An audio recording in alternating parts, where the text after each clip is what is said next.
Hey guys, I'm Kat from the Motorhome travel website Wandering Bird, where we share tips and tricks for touring the UK and Europe by motorhome and campervan. Today I'm answering a reader question about motorhome generators. Namely, do they actually need to buy one, and if they do decide to get one, how do they choose the right size and what should they get? Now, motorhome generators are one of those topics that can encourage strong opinions from people who are either really for them or really against them. So my aim for this video is to give you a balanced viewpoint about the pros and the cons of whether to have one or not, and then to give you some tips for choosing one if you decide that you need one. Before I get started, if you're new to the channel, hi, welcome. If you enjoy this video, you'd like to see more, then by all means click subscribe and the little bell and you'll be notified when our next video comes out. Don't forget, of course, that you can get your free motorhome security checklist. It'll be in the notes below and you can download that and it'll help you keep your motorhome hopefully a bit more secure, both at home and on the road. Right, let's start with the obvious question. Do you even need a motorhome generator? And my honest answer to that is, for most people, no, you don't. If you use a campsite for the majority of the time, you definitely don't need one. If you plan to stay off grid for 2 or 3 days and then use a campsite to give yourself a full recharge, charge up all your electronics and things, you probably don't need one then either.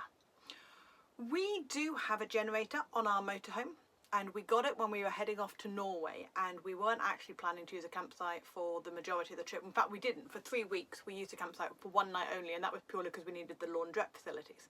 It was an awesome campsite, it was right on the fjord, but that we're getting off track. The point is that we, in that entire 3-week period, only used the generator that we bought for that trip once. And honestly, I think we could probably have survived without it, but we wanted to try it out and see what it was like. And I think in the entirety of our usage, and that was in 2018, I think we've used a generator maybe 4 times, not including maintaining it and running it just to keep it all going. But I think we've actually needed it 4 times. Now, the reason that we chose to buy one is because we work from the road and we're on the road a lot. If you do a lot of driving, which we do, we tend to do quite long days when we're driving, that's great, because most of the time you can drive and everything gets charged if you use an inverter. The time that you would probably want to use a generator is when you're not going to be moving very much and you want to create some sort of power. Now, don't forget, if you are not in a campsite and you haven't got electric hookup, you won't be able to use your 240 volt 3-pin plug socket. So anything that uses mains you won't be able to use unless you have some form of electrical hookup. And so if you're not in a campsite, if you wanted to use your microwave or an electric kettle or your hairdryer, that's the reason that we've used it actually a couple of times, then having a generator is useful for that. And that is literally the only reason that you would need a generator, is to provide you with electrical power when you haven't got a campsite or an electrical hookup available. However, the flip side to that are some quite big cons. The biggest thing, if you take out the actual cost of buying the unit in the first place, the biggest downside is the weight. Then you need to find somewhere to store it on your van. Then you need to maintain it. Then you need to carry fuel for it, which again adds into your weight, which eats into your payload. And I've got a video, if you don't understand what I mean by payload, there's a video in that. I'll try and leave a link to that somewhere to help you out as well. But all of those things are unnecessary for something that you are only going to use 3 or 4 times a year, probably. So why did we bother buying one? Well, our biggest reason was because we both work from the road. My husband, especially, when I left my job, it was his income that was paying for everything we did, so obviously his work was vitally important, and we needed to make sure that he could charge his laptop if he needed to, charge phones, although again you can use that in 12-volt chargers, but it was important to us to have that backup because his work was so important. If you don't have that pressing need to get electric, if you're happy to go a day or 2 without worrying if your phone's been charged or if your laptop needs charging or anything like that, it's not important for you to have a generator. I would always recommend you get a solar panel over a generator.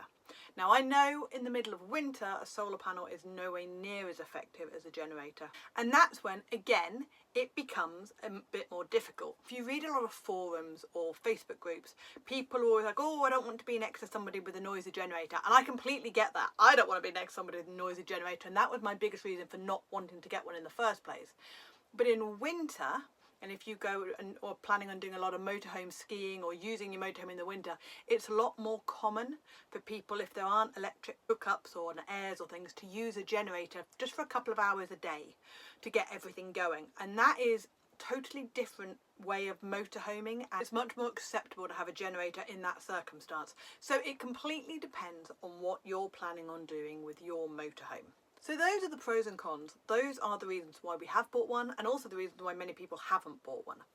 If you do decide that you want to get a generator on your motorhome, then there are a few things that you need to look at. The first thing is physical size. You need to make sure that you can store your generator somewhere in your motorhome. If you don't have a garage, like we don't have a garage, you need to find a locker or somewhere that you can put it and that's going to close. So you don't want to get a massive one, and you can't actually, we have it under the seat that I'm sitting on actually, and if you can't get it under there, or you can't get it closed, if there's a cross beam or something, you're not going to be able to store it, and it's going to be an absolute pain. So that's your first thing, is making sure that you can store it. The second thing is weight. Because it goes towards your payload, but also, can you physically lift it in and out of wherever you store it? We have it under this seat here, and we have to physically lift it in and out. Now I can lift it. Our daughter certainly couldn't lift it out. And there are some heavier ones that it's pointless, because I would never be able to get it in and out. My husband probably could, but that's not the point. So, just showing you where we keep our generator under here.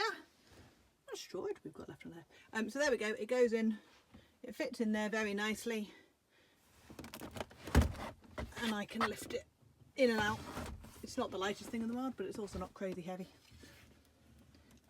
And as you can see, we've got room under there. It fits in there nicely, and normally it's all packed in so it doesn't move around.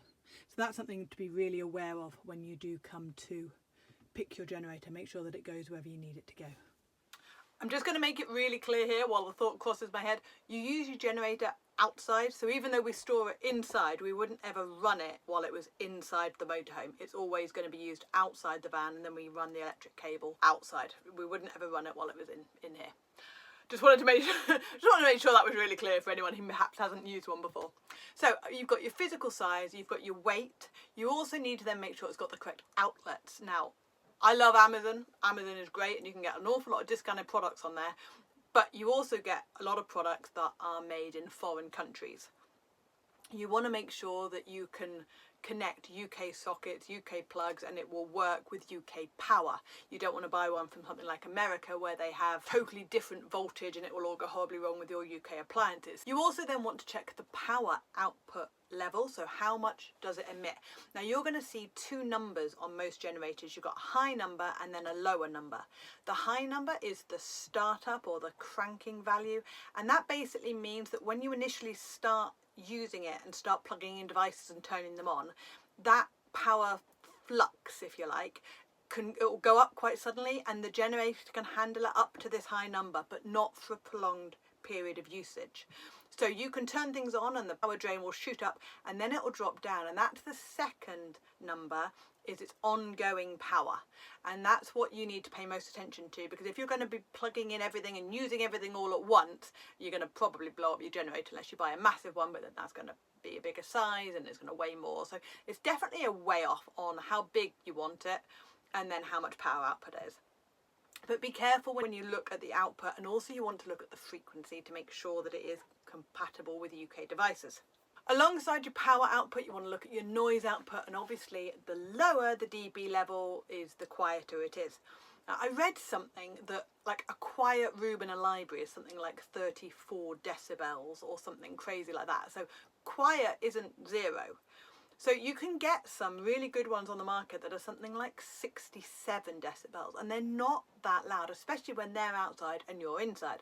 But obviously you don't want to be that annoying van in the middle of a campsite, not that you would really in a campsite, but in the middle of an air who's got their generator running all night. If we've got any American viewers watching this, you might be used to a generator that you run for 8, 12, 14 hours a day. In the UK, we tend to just run the generator for an hour or two. So our generators are portable and they're much easier rather than the big American RV generators. That we're not talking about them so much right now. We're talking about the smaller portable ones, and they're not designed to be used for that long. They're designed to be used for a few hours. It's not quite the same thing that you're going to be looking for if you are in Europe looking for a generator. The last thing, and this one isn't a big deal, but look at how you start the thing. Ours, and a lot of them, are on pull starts, and I hate it. It drives me mad. I can't get it right half the time. So the ones with the push button, I much prefer them. But let's face it, most portable generators have a pull start, and I just have to live with that. So those are the things to look for. If you want some examples of some really good generators that are available on the market in the UK at the moment, I'll leave a link below to our blog post, and we've got some in there that come highly recommended, including the one that we use ourselves. So you can have a look and compare them all and see which one might work best for you. Okay, so just delving into how much power you actually need. Look at the devices that you're going to want to run on your generator. So for example, my hairdryer I think is something like 1800 watts. So you would want a generator that was at least 1800 watts, but the advice is always to get a little bit more, possibly up to about 20% more. So for a generator to run my hairdryer and a couple of other things, you want to be looking at something like 2,500 watts, maybe even 3,000 watts. And you can see suddenly how it goes from a little small 1,000 one to a massive 3,000 one. The other thing to pay attention to is if you want to run something which is quite sensitive electronically, like some of the Motorhome TVs, computer game consoles, anything like that which is sensitive to flux in the power. You want smooth power, which I believe the technical term is pure sine wave, or in the inverter generators, and they basically will allow the power to be smooth so that you don't get anything which could spike and cause your appliances to break. I'm not an electrician, I don't understand it any more than that. By all means, feel free to Google it if you want to go into more depth, but I just know that you want that smooth constant power so that you don't upset anything which is delicate electronically. So to recap, if you don't already have a motorhome generator, you might not necessarily need one, and in fact if you don't think you need one at the moment, then I wouldn't suggest you buy one until you're at a situation where you think that you might. So it's definitely not something that I would say is an essential bit of motorhoming gear, and I wouldn't recommend that anyone rushes off and buys one unless they're planning on doing a massive trip and they're hoping to stay off grid for the majority of that time, in which case it's probably worth you getting one before you go. If you do want to buy one, you are in the market, again, the link below is to the blog post, which goes in a lot more depth about the things to look for, various examples, and so that you can get an idea of the product that might work best for you. There's also an example in there on how you use the generator step by step, what you plug in where and how it all works, so that you know exactly how to use the gen set when you've got it, and also how to maintain it, because that's really important. It is another engine that you need to maintain and make sure is right when you actually come to use it, because there's no point not maintaining it for a year or two and then needing it. So I hope you found that all helpful. Don't forget that you can grab our motorhome security checklist. The link will be in the notes for you as well. And if you're new to the channel, we would love it if you subscribed if you'd like to get more motorhoming tips. I think that's everything from me. Thank you very much for your time, and I'll see you next time. Bye.